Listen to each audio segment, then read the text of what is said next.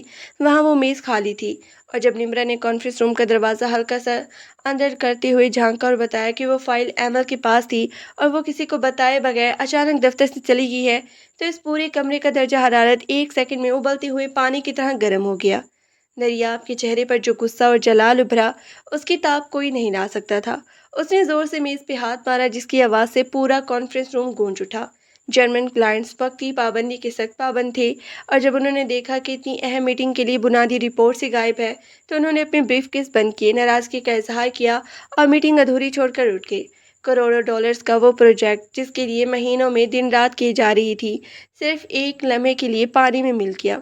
دریاب کا غصہ 7ویں آسمان پر پہنچ چکا تھا۔ وہ اپنے کیبن میں شیر کی طرح چکر لگا رہا تھا، اس کی آنکھوں میں خون کتر آیا تھا۔ وہ اس غیر ذمہ دارانہ لڑکی کو کسی بھی قیمت پہ معاف کرنے کے موڈ میں نہیں تھا جس نے اس کی کمپنی کو اتنی بڑی چوٹ پہنچائی تھی۔ اس نے زہیب اور نمرا کو حکم دیا کہ جیسے ہی وہ لڑکی واپس آئے اسے گھسیٹ کر اس کے سامنے پیش کیا جائے، اور اگر وہ 5 منٹ بھی حاضر نہ ہوئی تو اس کے خلاف پولیس میں فراڈ اور ڈیٹا چوری کا مقدمہ درج کر دیا جائے۔ ہسپتال کے وارڈ میں جب انابیہ کی حالت تھوڑی بہتر ہوئی، ڈرپ کا اثر جسم میں اترا اور اس کا بخار ہلکا پڑا، تب جا کر ایمل کی جان میں جان آئی۔ اس نے اپنے پرس سے فون نکالا تو اس کی اسکرین پر نمرا کی 20 سے زائد کالز اور غصے سے بھرے ہوئے میسج ناچ رہے تھے۔ میسیجز پڑھتے ہی ایمل کے پیروں تلے سے زمین نکل گئی۔ ایمل تم کہاں ہو؟ دریا صاحب آگ بگولا ہو چکی ہے، ڈیل کینسل ہو گئی ہے، تم وہ فائل اپنے ساتھ لے گئی ہو، فوراً واپس آؤ ورنہ تم پر پولیس کیس ہو جائے گا۔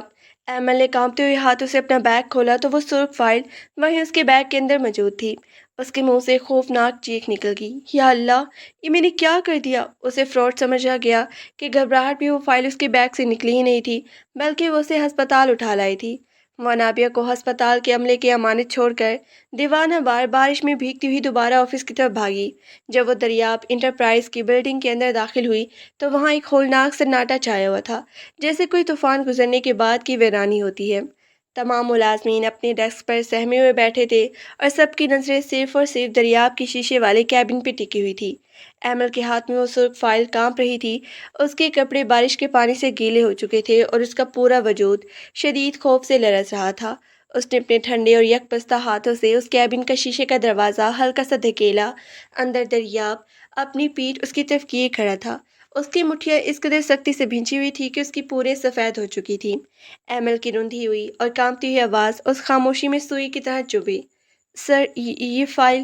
دریاب اپنے غصے کے سمندر کے ساتھ بجلی کی طرح گھوما، اس کی زبان سے نکلنے والے الفاظ اس کے حلق میں ہی اٹک گئے جب اس کی نظر ایمل کے اس بھیگے ہوئے آنسوں سے تر زرد اور انتہائی بے بس چہرے پہ پڑی۔ کیبن کا پورا ماحول 1 سیکنڈ میں بدل گیا۔ دریاب کے قدموں کی حرکت وہیں تھم گئی، ان کی آنکھوں کی وہ ہولناک سختی اور غصہ پل بھر میں گہری حیرت اور ایک شدید ترین درد میں تبدیل ہو گیا۔ احمد تم؟ دریاب کے منہ سے صرف یہی دو الفاظ نکل سکے، اور اس نام کے ساتھ ہی اس کے ذہن میں وہ پرانی یونیورسٹی کی راہیں، وہ خاموش لڑائی اور اس کے تمام نقوش ایک فلم کی طرح گھومے۔ وہ شخص جو اس وقت پورے دفتر کو جلا کے راکھ کر دینے پہ تلا ہوا تھا، ایمل کے سلیے کو دیکھ کر اندر سے موم کی طرح پگھل چکا تھا، اور اسے احساس ہو گیا تھا کہ اس مظلوم عورت پر زندگی نے جو ستم ڈھائے ہیں، ان کے آگے یہ کاروباری نقصان کوئی حیثیت نہیں رکھتا۔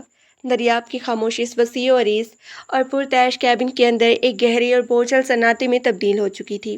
اس کے چہرے کی وہ سخت نپتے ہوئے اور غصے سے چٹکتے ہوئے تاثرات جو ایک لمحے پہلے پورے دفتر کو دہلا رہے تھے، اب اس کے سامنے کھڑی اس خستہ حال اور بھیگی ہوئی عورت کو دیکھ کر اس کی طرح پگھل چکے تھے، جیسے سورج کی پہلی کرن سے برف کر کوئی ٹکڑا پانی بن جاتا ہے۔ اس کی نگاہیں ایمل کے لرزتے ہوئے زرد اور آنسوں سے تر چہرے پر جمی تھی، جہاں بارش کے قطرے اور اندرونی کرب کی نشانات ایک ساتھ نمایاں تھے۔ اس کے ہاتھ میں وہ سرخ رنگ کی فائل اب بھی کانپ رہی تھی، جسے اس نے مجرموں کی طرح اپنے سینے سے لگا رکھا تھا۔ دریاب نے اپنے قدموں کی حرکت اور انتہائی دھیمی کی، نرم لیکن بھاری آواز میں بولا، ایمل تم یہاں اس حالت میں؟ اس کے لہجے کی وہ کھدری سختی جو تھوڑی دیر پہلے ملازمین کے لیے موت کا پروانہ بنی ہوئی تھی، اب ایک عجیب سی بے بسی اور اندرونی کسک میں ڈھل چکی تھی۔ ایمل نے اپنی پلکیں اٹھا کے دریاب کی طرف دیکھا۔ اس کی آنکھوں میں خوف نہیں بلکہ ایک ایسا شدید تھکا ہوا درد تھا جو انسان کے اندر کی تمام توانائی نچوڑ لیتا ہے۔ وہ جو یہ سوچ کر واپس آئی تھی کہ اب اسے نوکری سے نکال دیا جائے گا، اس پر کوئی سنگین الزام لگ جائے گا یا شاید پولیس کے حوالے کر دیا جائے گا، دریاب کے اس روب نے اس کی حواس کو مزید الجھا دیا۔ اس نے اپنی لرزتی ہوئی آواز کو قابو میں رکھنے کی کوشش کرتے ہوئے فائل آگے بڑھائی اور بامشکل اتنا کہہ سکی، سر یہ رہی وہ فائل۔ میں جانتی ہوں کہ میری اس بے وقوفی کی وجہ سے آپ کی بہت بڑی ڈیل منسوخ ہو گئی۔ میرا مقصد کمپنی کا نقصان کرنا ہرگز نہیں تھا، بس میری بیٹی کی طبیعت اچانک بگڑ گئی تھی، میں ہوش و حواس کھو بیٹھی تھی۔ آپ چاہیں تو مجھے اس ادارے سے نکال دیں یا جو سزا دینی چاہیں دے دیں، مگر خدا کے لیے میری نیت پہ شک نہ کریں۔ اس کا جملہ ادھورا رہ گیا کیونکہ اس کا گلا رن چکا تھا اور آنسوؤں کا ایک اور سیلاب اس کی پلکوں کو چیرتا ہوا باہر نکل آیا تھا۔ دریاب نے ایک گہرا سانس لیا اور اپنے ہاتھ کا اشارہ کر کے اسے خاموش رہنے کو کہا۔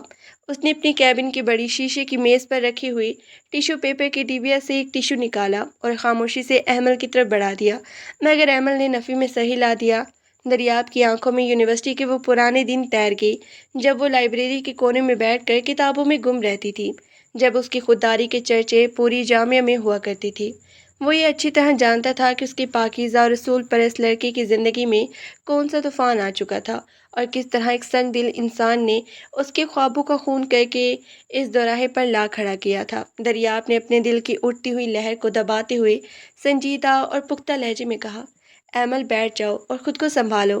ڈیل کینسل ہونے کا دکھ مجھے بھی ہے اور کمپنی کو نقصان بھی ہوا ہے، لیکن اس کا مطلب یہ ہرگز نہیں ہے کہ میں تمہارے حالات کو سمجھے بغیر کوئی جاہلانہ فیصلہ لوں گا۔ رہی بات اس فائل کی اور اس میٹنگ کی، تو وہ میرا مسئلہ ہے، میں خود دیکھ لوں گا جرمن کلائنٹس کو کیسے سنبھالنا ہے۔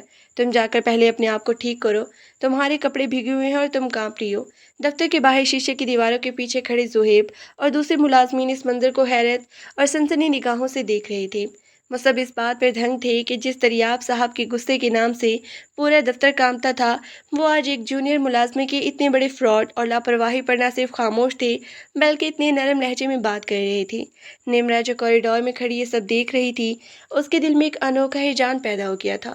کسی کو بھی اس بات کی سمجھ نہیں آ رہی تھی کہ آخر اس معمولی سی لڑکی اور اس کمپنی کے ارب پتی مالک کے درمیان ایسا کون سا مخفی رشتہ یا پرانا تعارف ہے جو اس طوفان کو اتنی آسانی سے خاموشی میں بدل گیا تھا۔ ایمل نے دریاب کی طرف ایک شکستہ لیکن حیرت بھری نظر ڈالی۔ اس کے اندر ایک عجیب سی کشمکش جاری تھی۔ ایک طرف تو اسے اپنی اس نااہلی پر شدید ندامت تھی اور دوسری طرف دریاب کی اس غیر متوقع شفقت نے اس کے دل پر ایک گہرا اثر چھوڑا تھا۔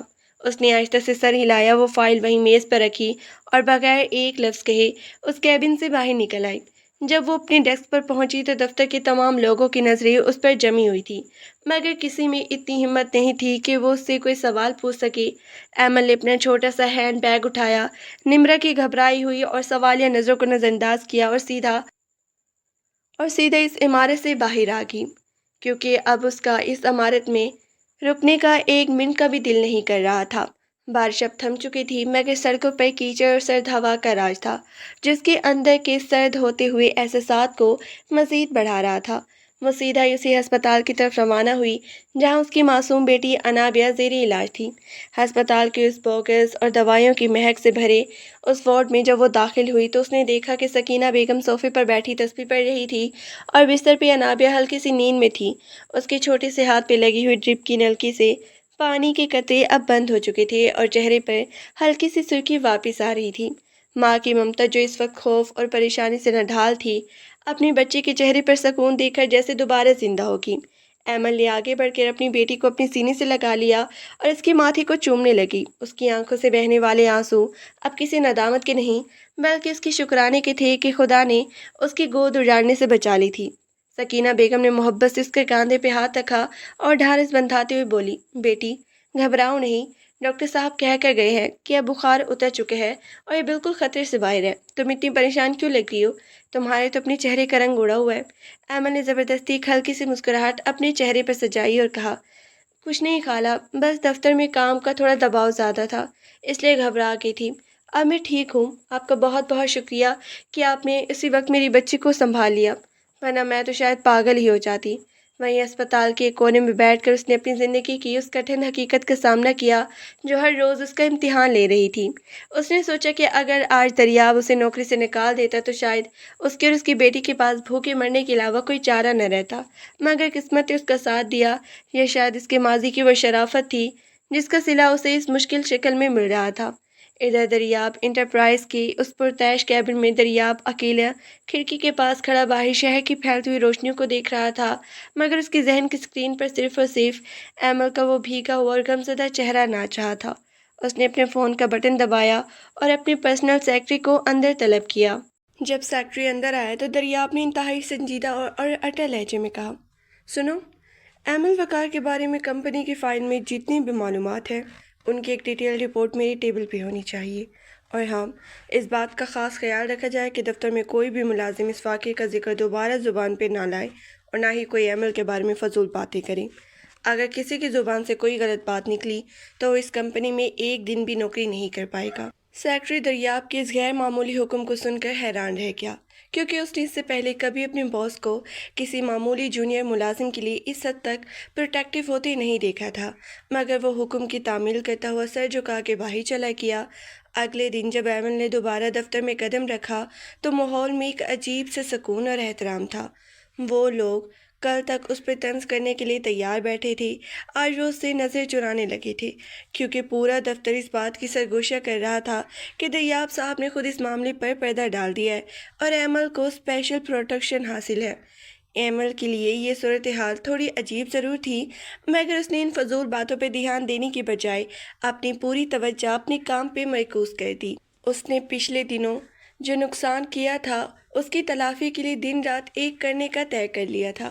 وہ چاہتی تھی کہ کوئی بھی اسے اس بات کا موقع نہ دے کہ وہ اس کی قابلیت پر انگلی اٹھا سکے۔ اس نے دوپہر کے وقت بیٹھ کر نئی رپورٹس تیار کی، فائنینشیل ڈیٹا کا اثر نو جائزہ لیا اور ہر ایک فائل کو اس نے فاصل سے ترتیب دیا کہ دیکھنے والے دھنگ رہ جائے۔ دوپہر کے کھانے کے وقفے کے دوران نمرے دبے پاؤں ایمل کے ڈیسک کے پاس آئی اور حیرت سے اس کی طرف دیکھتے ہوئے بولی، ایمل، سچ بتاؤ، تمہارا دریاب صاحب کے ساتھ پہلے کوئی تعلق ہے کیا؟ تم کل ایسے وقت میں غائب ہوئی اور فائل بھی لے گئی اور انہوں نے تمہیں کچھ کہنے کی بجائے الٹا پورے آفس کو چپ کروا دیا۔ یار، ہم سب تو حیران ہیں کہ کوئی عام ملازم ایسا کر دے تو اسے دھکے دے کر باہر نکال دیا جاتا ہے، اور تم پر تو جیسے ان کی خاص عنایت ہے۔ ایمل نے اپنے قلم کو روکا، ٹھنڈی آوری انتہائی سنجیدہ لہجے میں بولی، نمرا، خدا رے اس طرح کی بے بنیادی باتیں مت کرو۔ میری زندگی میں پہلے ہی اتنے طوفان ہیں کہ مجھے ان فضیل قصوں کی کوئی ضرورت ہی نہیں ہے۔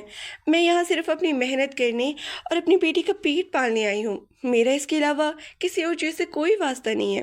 نمرا ایمل کی اس کھدرے اور سچے لہجے کو دیکھ کر چپ ہو گئی اور معذرت خواہ انداز میں وہاں سے ہٹ گئی، مگر تقدیر کے دھاگے کچھ اس طرح الجھے تھے کہ وہ اتنی آسانی سے سیدھے ہونے والے نہیں تھے۔ شام کو جب دفتر کا کام ختم ہونے والا تھا تو ایک ملازم نے آ کر ایمل کو مطلع کیا کہ دریاب صاحب نے اسے اپنے کیبن میں بلایا ہے۔ ایمل کا دل ایک لمحے کے لیے دھک سے رہ گیا۔ اس نے اپنے خشک ہوتے ہوئے ہونٹوں پر زبان پھیری، اپنی فائل کو ہاتھ میں مضبوطی سے پکڑا اور قدم اٹھاتی ہوئی اسے شیشے کے کیبن کے سامنے جا کھڑی ہوئی۔ اس نے ہلکا سا دستک دیا اور اندر داخل ہوگی۔ دریاب اس بار اپنی کرسی پر بیٹھا نہیں تھا بلکہ کھڑکی کے پاس ہاتھ باندھے کھڑا تھا۔ جب اس نے مڑ کے دیکھا تو اس کے چہرے پر ایک ہلکی سی سنجیدہ مسکراہٹ تھی جو اس کے رعبدار چہرے کو ایک الگ ہی وقار بخش رہی تھی۔ دریاب نے اپنی میز کی طرف اشارہ کرتے ہوئے نرم لہجے میں کہا، بیٹھ جائیے ایمل صاحبہ، کھڑے رہنے کی ضرورت نہیں ہے۔ ایمل نے سہمے ہوئے انداز میں رکھی ہوئی کرسی پر بیٹھتے ہوئے کہا، سر اگر کل کے واقعے کے بارے میں کچھ کہنا ہے تو میں معافی مانگ چکی ہوں اور میں نے آج تمام ریکارڈز بھی ٹھیک کیے۔ دریاب نے اس کی بات کاٹتے ہوئے ہاتھ اٹھایا، ہلکا سا ہنس کر بولا، ایمل تم ہر وقت اتنی دفاعی پوزیشن میں کیوں آ جاتی ہو؟ کیا تمہیں یہ لگتا ہے کہ میں تمہیں صرف ایک ڈانٹنے یا نکالنے کے لیے بلاتا ہوں؟ اس کے سوال نے ایمن کو لاجواب کر دیا۔ اس نے کبھی سوچا بھی نہیں تھا کہ اس شہر کا سب سے بڑا صنعت کار اس سے اتنے آرام اور اپنائیت سے بات کرے گا۔ دریاب نے اپنی میز پہ رکھی ہوئی خوش نئے پروجیکٹ فائل کو ایمل کی طرف بڑھاتے ہوئے کہا، یہ پروجیکٹ رپورٹ ہے جو ہم اگلے ہفتے ایک بہت بڑی بین الاقوامی پارٹی کے سامنے پیش کرنے جا رہے ہیں۔ میں نے دیکھا کہ تمہاری انگلش اور فائنینشیل ڈیٹا کو ہینڈل کرنے کی صلاحیت اس کمپنی میں سب سے بہترین ہے۔ میں چاہتا ہوں کہ تم اس پروجیکٹ کو لیڈ کرو۔ ایمل کی آنکھیں حیرت سے پھیل گئی۔ اس کے منہ سے نکلا، سر میں تو ایک جونیئر ایڈمنسٹریٹر ہوں، اتنے بڑے پروجیکٹ کی ذمہ داری مجھ سے بہتر سینئر مینیجر موجود ہے۔ دریاب نے اس کی آنکھوں میں آنکھیں ڈال کے کہا، سینئر ہونے سے زیادہ قابلیت اور نیت مانی رکھتی ہے ایمل، اور مجھے تمہاری قابلیت پہ پورا بھروسہ ہے۔ یہ مت سوچو کہ یہ کسی طرف سے کوئی احسان ہے، یہ صرف تمہاری اس محنت کا صلہ ہے جو تم نے پچھلے چند دنوں میں اس کمپنی کے لیے کی ہے۔ اس کے بعد کا وقت ایمل کا ہمیشہ پیشہ ورانہ زندگی سے سب سے بڑا موڑ ثابت ہوا۔ اس نے دن رات ایک کر کے اس پروجیکٹ پر کام شروع کر دیا اور اس کی ذہانت اور انتھک محنت نے چند ہی دنوں میں پورے دفتر میں اس کا ایک الگ مقام بنا دیا۔ مگر دوسری طرف اس کی ذاتی زندگی کے اندھیرے ابھی تک ختم نہیں ہوئے تھے۔ جب وہ شام کو تھکی ہاری اپنے باپ کے گھر پہنچی تو وقار صاحب کے طانے اور انابیہ کی اداس آنکھیں اس کا استقبال کر رہی تھی۔ ایک شام جب وہ گھر کے صحن میں داخل ہوئی تو اس نے دیکھا کہ اس کا سابقہ شوہر آریس اپنے اس مہنگے سوٹ میں ملبوس اس کے والد کے ساتھ صحن میں کھڑا بلند آواز میں بحث کر رہا ہے۔ آریس کو وہاں دیکھ کر ایمل کا پورا وجود ایک ہی لمحے میں آگ کے شعلے کی زد میں آ گیا اور اس کے قدم زمین پر جیسے جم سے گئے۔ آریس نے جب ایمل کو اس حالت میں دیکھا تو اس کے چہرے پر ایک تضحیک آمیز اور منافقانہ مسکراہٹ ابھری۔ وہ چند قدم آگے بڑھ کے بولا، کیسی ہو ایمل؟ سنا ہے تم نے شہر کی ایک بہت بڑی کمپنی میں نوکری شروع کر دی ہے اور اب تم کافی ماڈرن بن چکی ہو۔ وقار صاحب نے غصے سے بھری ہوئی نظر سے ایمل کو دیکھا اور بولے، دیکھ لو، تمہاری ضد کی وجہ سے آج وہ شخص ہمارے گھر کی دہلیز پہ خود چل کر آیا ہے جو کبھی تمہیں اپنی جوتی کی نوک پہ رکھتا تھا۔ آریس کہہ رہا ہے کہ وہ اس بچے کو اپنے ساتھ لے جانا چاہتا ہے کیونکہ وہ ایک باپ کی حیثیت سے اس کا حق رکھتا ہے۔ ایمل کے اندر کا طوفان اب پھٹنے کے قریب تھا۔ اس نے اپنی بیٹی کو اپنے پیچھے مضبوطی سے چھپایا، آریس کی آنکھوں میں آنکھیں ڈالی اور اس طانے کا ایسا قہر امیز اور اٹل لہجے میں جواب دیا جس کی توقع خود آریس کو بھی نہیں تھی۔ حق کس منہ سے مانگنے آئے ہو تم باپ ہونے کا حق آریس؟ جس دن تم نے مجھے اور میری اس معصوم بچی کو سڑک پہ پھینکا تھا اس دن تمہارا یہ حق ہمیشہ کے لیے مٹی میں مل چکا تھا۔ تم یہ غلط فہمی اپنے دل سے نکال دو کہ تم اپنی اس دولت کے بلبوتے پر میری بیٹی کو مجھ سے چھین سکو گے۔ میں زندہ ہوں تو میری بیٹی میری آغوش میں رہے گی اور تمہاری اس گندی دولت کا ایک ٹکڑا بھی میری بچی کو چھونے نہیں دوں گی میں۔ آریس کا چہرہ غصے سے سرخ ہو گیا۔ اس نے اپنے ہاتھ کی انگلی اٹھا کر دھمکی آمیز لہجے میں کہا، تم اپنی اوقات بھول رہی ہو ایمل، تم ایک طلاق یافتہ عورت ہو۔ کورٹ میں جا کر میں 1 منٹ میں اس بچے کی کسٹڈی اپنے نام لے لوں گا۔ اسی لمحے اس چھوٹے سے مکان کے باہر ایک سیاہ رنگ کی لگژری گاڑی آ کر رکی جس کا دروازہ کھلا اور دریاب خود اس تنگ اور بوسیدہ محلے کی گلی میں اپنے قدم رکھتے ہوئے اس صحن کے دروازے پہ آ کھڑا ہوا۔ دریاب کے اس اچانک اور رعبدار ظہور نے وہاں کھڑے آریس اور وقار صاحب دونوں کے ہوش اڑا دیے کیونکہ وہ یہ سوچ بھی نہیں سکتے تھے کہ ایک عام سی ملازمہ کے گھر اتنی بڑی شخصیت خود چل کر آ سکتی ہے۔ دریاب نے سرد اور سخت لہجے میں آریس کی طرف دیکھتے ہوئے کہا، کسٹڈی کس کی ہوگی اور قانون کس کا ساتھ دے گا یہ اب عدالت نہیں طے کرے گی، بلکہ وہ لوگ طے کریں گے جن کے پاس شرافت اور ضمیر دونوں موجود ہو، اور تم دونوں میں سے کس کے پاس بھی ان میں سے ایک چیز بھی نہیں ہے۔ دریاب کے اس بے باک پروقار اور سرد انداز نے وہاں کھڑی آریز کے پیروں تلے سے زمین کھینچ لی تھی۔ وہ جو یہ سمجھ رہا تھا کہ دولت کے بل بوتے پر وہ ایک بار پھر اس سے بے بس عورت اور اس کے خاندان کو دبا لے گا۔ دریاب کی اس اچانک موجودگی نے اس کے تمام مکروہ عزائم کو ایک لمحے میں خاک میں ملا دیا۔ دریاب نے اپنے قدموں کو مزید آگے بڑھایا۔ اس کی آنکھوں میں ایک ایسا طوفان تھا جس کے سامنے آریز کی تمام مصنوعی عقل پگھل کے رہ گئی تھی۔ دریاب نے انتہائی تلخ اور دو ٹوک لہجے میں کہا، تم عدالت کی بات کرتی ہو آریز؟ تم کس منہ سے اور کس حق سے بات کر رہی ہو؟ جس انسان نے اپنی ہوس اور لالچ میں اپنی ہی چھت کے نیچے رہنے والی ایک پاکیزہ عورت اور اس کی معصوم بچی کو دربدر کر دیا ہو، اسے قانون کے کٹہرے میں کھڑے ہونے کا کوئی حق نہیں ہے۔ اگر تم نے اپنی اس گنڈا گردی یا دھمکی کو عملی شکل دینے کی ذرا سے بھی کوشش کی تو دریاب انٹرپرائز کا پورا قانونی عملہ اور شہر کا ہر دروازہ تمہارے اس مکروہ چہرے کو بے نقاب کرنے کے لیے کافی ہوگا۔ اب اس گھر سے ایک قدم بھی آگے بڑھایا تو تمہارا وہی انجام ہوگا جس کا تم تصور بھی نہیں کر سکتی۔ آریز جو چند لمحے پہلے تک بڑی بڑی دھمکیاں دے رہا تھا، دریاب کی اس دبدبے والی شخصیت اور اس کی آنکھوں میں موجود آگ کو دیکھ کر اندر سے لرز اٹھا۔ اس کے پاس بولنے کے لیے کوئی لفظ نہیں بچا تھا۔ اس کا سارا غرور ریزہ ریزہ ہو چکا تھا اور وہ بغیر ایک لفظ کے شرمندگی اور ذلت کی تصویر بنے وہاں سے الٹے پاؤں بھاگ نکلا۔ وقار صاحب جو اب تک ایک کونے میں سہمے ہوئے کھڑی تھی اور جن کی آنکھوں میں اپنی بیٹی کی اس مظلومیت اور اس کی خودداری طاقت کا یہ منظر پہلی بار اترا تھا، ان کے کانپتے ہوئے ہاتھوں نے اپنے چہرے کو ڈھانپ لیا۔ انہیں شدت سے اس بات کا احساس ہو گیا کہ انہوں نے اپنی بیٹی کو بوجھ سمجھ کر کتنی بڑی ناانصافی کی تھی، جبکہ وہ بیٹی آج اس معاشرے میں اپنی عزت اور وقار کی جنگ اکیلے لڑ رہی تھی۔ دریاب نے وقار صاحب کی طرف ایک بار دیکھا۔ ان کے چہرے پر کوئی طنز یہ شکایت نہیں تھی، بلکہ ایک سنجیدہ احترام کا تاثر تھا جو ایک بزرگ کے لیے دل میں ہونا چاہیے۔ اس کے بعد دریاب نے اپنی نگاہیں ایمل کی طرف اٹھائیں جو اپنی بیٹی انابیہ کو سینے سے لگائے پھوٹ پھوٹ کے رو رہی تھی، مگر اس بار وہ آنسو کمزوری کے نہیں بلکہ سکون کے تھے جو طوفان تھمنے کے بعد دل کو نصیب ہوتا ہے۔ دریاب نے اپنے لہجے کو انتہائی نرم کرتے ہوئے کہا، ایمل، اب تمہیں اس گھر میں مزید کسی بھی خوف کے سائے میں جینے کی ضرورت نہیں ہے۔ جس تحفظ کی تم حقدار ہو وہ تمہیں ہر قیمت پر ملے گا۔ وہ یہ کہہ کر اپنی گاڑی کی طرف پلٹ کے اور اس کا وہ جانا ایمل کے دل پر ایک ایسا انمٹ نقش چھوڑ گیا جو آنے والے دنوں میں ان کی پوری زندگی کا رخ بدلنے والا تھا۔ اس واقعے کے بعد کے مہینے ایمل کی زندگی میں ایک انقلاب کی طرح آئے۔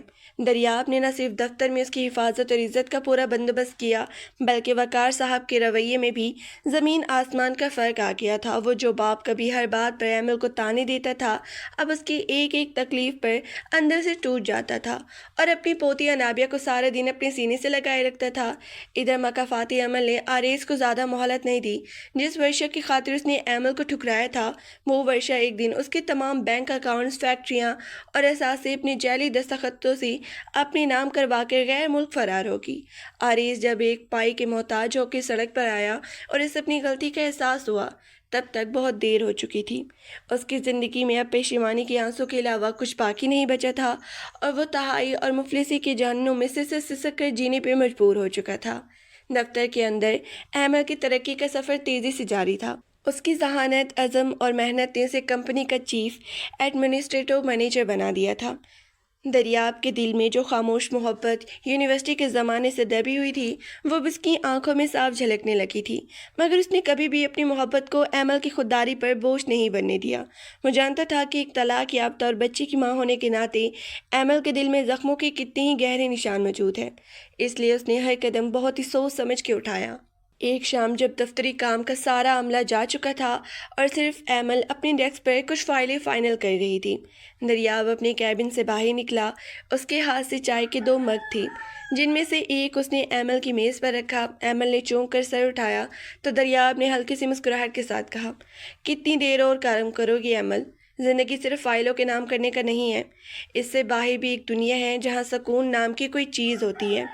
ایمل نے مگ کو تھامتے ہوئے دھیمی آواز میں کہا، سکون تو شاید میری قسمت میں بہت ہی بعد میں لکھا تھا سر، میں تو بس اس مقام پر شکر گزار ہوں جہاں آج میں کھڑی ہوں۔ دریاب نے اس کی آنکھوں میں آنکھیں ڈال کر انتہائی سجیدہ اور گہرے لہجے میں کہا، اگر میں کہوں کہ میں تمہارے اس ادھورے پن ہمیشہ کے لیے مکمل پرسکون کہانی میں بدلنا چاہتا ہوں تو کیا تم میرا ساتھ دو گی؟ ایمل کا دل ایک لمحے کے لیے دھکے سے رک گیا، اس کے ہاتھ ہلکے سے لرزنے لگے۔ اس نے اپنی ماضی کے تلخ تجربات کی دیوار کھڑی کرنی چاہی، مگر دریاب نے اس کا ہاتھ اپنے ہاتھوں میں لے کر کہا، میں جانتا ہوں کہ تم کس قدر خوددار ہو ایمل، اور میں تمہاری اس خودداری کا عاشق ہوں۔ میں صرف تمہاری زندگی میں ایک شوہر کی حیثیت سے نہیں، بلکہ تمہاری اس بیٹی کا باپ بن کر اور تمہارا سب سے مضبوط سہارا بن کے آنا چاہتا ہوں۔ کیا تم مجھے یہ موقع دو گی؟ ایمل کے پاس کہنے کے لیے کوئی لفظ نہیں تھا۔ اس کی پلکیں بھیگ گئی اور اس نے خاموشی سے اپنی رضامندی کی مہر ثبت کر دی۔ جب وقار صاحب کو دریاب کی طرف سے رشتے کا پیغام ملا تو ان کی آنکھوں میں خوشی کے آنکھوں چھلک آئی۔ وہ شخص جو کبھی اپنی بیٹی کو بوجھ سمجھتا تھا، آج فخر سے کہہ رہا تھا کہ اس کی بیٹی کی قسمت نے اسے دنیا کا سب سے بہترین انسان عطا کیا ہے۔ شادی کا یہ فیصلہ بہت ہی سادگی اور وقار کے ساتھ طے پایا، کیونکہ دونوں ہی اس نمائش اور فضول خرچی کے قائل نہیں تھے جو عام طور پر معاشرے کی روایت بن چکی ہے۔ نکاح کا وہ مبارک اور پرسکون دن آخرکار آ ہی گیا۔ وقار صاحب کی اس چھوٹی سے کمرے کو ہلکے پھولوں اور روشن قمقموں سے سجایا گیا تھا، جب اداسی کی بجائے ایک نورانی خوشی میں نہایا ہوا تھا۔ ایک طرف انابیہ جو ایک خوبصورت سی سفر فراق میں ملبوس پری جیسی لگ رہی تھی، اپنے ننھے ننھے ہاتھیوں سے پھول بکھیر رہی تھی، اور دوسری طرف ایمل جو سادگی سے تیار کی گئی ایک انتہائی خوبصورت اور باوقار عروسی لباس میں ملبوس تھی۔ اس کے چہرے پر ایک ایسا پرسکون نور تھا جو برسوں کے اندھیرے کے بعد نکلنے والی صبح کا ہوتا ہے۔ گھر کے ڈرائنگ روم میں مولوی صاحب تشریف فرما تھے، اور ان کے سامنے دریاب ایک نفاست سے بنی ہوئی سفید شلوار قمیض اور واسکٹ میں ملبوس انتہائی پرسکون اور باوقار انتظار میں بیٹھا تھا۔ جب نکاح کے کاغذات پر دستخط کرنے کا مرحلہ آیا تو مولوی صاحب نے ادب سے ایمل سے پوچھا، کیا آپ کو یہ نکاح قبول ہے؟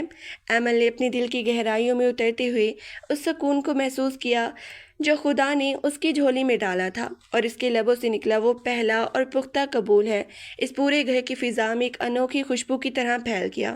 اس کے بعد جب دریاب سے پوچھا گیا تو اس کی پراعتماد اور بھرپور لہجے میں کہے گئے قبول ہے نے رشتے کو ہمیشہ ہمیشہ کے لیے امر کر دیا۔ نکاح کے ان پاکیزہ کلمات کے ساتھ ہی کائنات نے ان دونوں کی زندگی کے تمام دکھوں، تلخیوں اور تنہائیوں کا مداوع کر دیا تھا۔ دریاب نے آگے بڑھ کے اپنی محبت، اپنے احترام اور اپنی عزم کو ایمل کے نام کر دیا، اور انابیہ نے دوڑ کر اپنی نئے باپ کی گود میں پناہ لی، جہاں سے وہ تمام پیار مل گیا جس کی وہ حقدار تھی۔ رات کی وہ خوبصورت اور ٹھنڈی چاندنی جب اس گھر کے صحن پہ پڑی تو وہ سنگی در کا پرانا دروازہ جو کبھی طوفان کی زد میں تھا، اب ہمیشہ کے لیے محبت، خلوص اور سچی وفاداری کے قلعے میں تبدیل ہو چکا تھا۔ ایمل نے آئینے کے سامنے کھڑے ہو کر اپنے ماضی کے اس آخری قطرے کو پونچھا جو اب خوشی کا بن چکا تھا، اور دل ہی دل میں رب العزت کا شکریہ ادا کیا کہ اس نے اندھیروں کو بیض سورج کی وہ کرن عطا کی جو اس کی پوری زندگی کو ہمیشہ کے لیے روشن کر رہی تھی۔ صبح کی ہلکی اور سوندھی سی دھوپ جب گھر کے صحن میں بچھی ہوئی کاریوں پہ پڑی تو ایک الگ ہی سما بن چکا تھا۔ دریاب کی زندگی اب صرف ایک کارپوریٹ سلطنت اور بڑی بڑی فیکٹریوں تک محدود نہیں رہی تھی، بلکہ اس کی دنیا کا محور اب یہ چھوٹا سا گھر اور اس کے اپنے لوگ بن چکی تھی۔ آج اتوار کا دن تھا، اور دریاب نے خاص طور پر اپنے تمام کاروباری وعدے اور میٹنگز ایک طرف رکھ کر سارا دن اپنی نئی فیملی کے نام کر دیا تھا۔